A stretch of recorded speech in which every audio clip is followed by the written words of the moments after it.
Welcome to the Talking Sports with Manny channel. So early on, I came on and I delivered some news that wasn't so good with Big Mac being released. Now I'm coming back to tell you guys that Ereck Flowers has been released.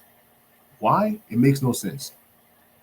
You've lost, um, what's his name, Brandon Sheriff, right? So you'd think that Ereck Flowers was a good enough left guard, right?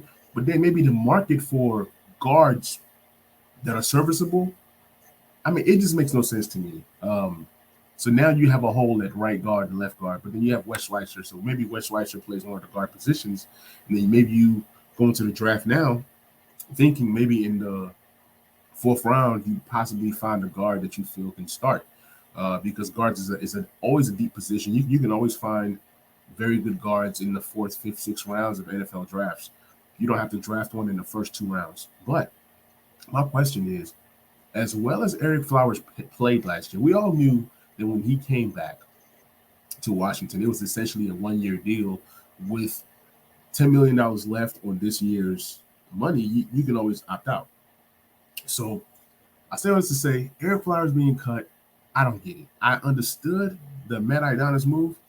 I was thinking that maybe Ereck Flowers is a guy that you can reconstructure, like literally redo his deal. Maybe you give him 7 million instead of 10. But to release him completely, to now have two holes essentially at the guard position, it changes what they're going to do in the draft drastically. Um, I mean, this is news to me. Like I'm still shocked. I was not expecting this. Like I said, some of the other moves that the team has made, I can say, okay, I can see why you did this. I can see why you did that. But to go ahead and release a guy that played so well, let me see what some of the beat reporters are saying regarding this move. So Ben Standig says Washington just cleared up a bunch of cap space, releasing Ereck Flowers, Matt Idonis, and designating Collins to a post June 1 release. So with a post June 1 release, I believe that we can't use that money until after June 1st, and we always know that a lot of good players usually get cut. So you can sign somebody later on, but as of the money right now, he says Washington should be around $20 million under the cap. So it was a great way to create some cap because everybody's wondering what's going on.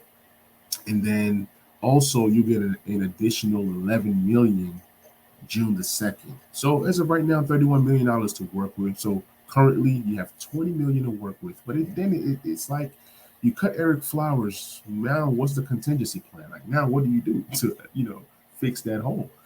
Maybe this is one of those times where we go into the bargain shopping and you start to find players for $2 million, $3 million, $4 million, and then just to make that combination of 20 million, and then you get some more guys later on, and you still have to draft. So it's a three-step process. You have the initial free agency, which is now. You have the draft, and then you have the post-draft cuts that happen, and then you have cuts that are going to go on all through the entire off season. But yeah, big news. Ereck Flowers being cut, definitely a shocker. So let's see where they go from here.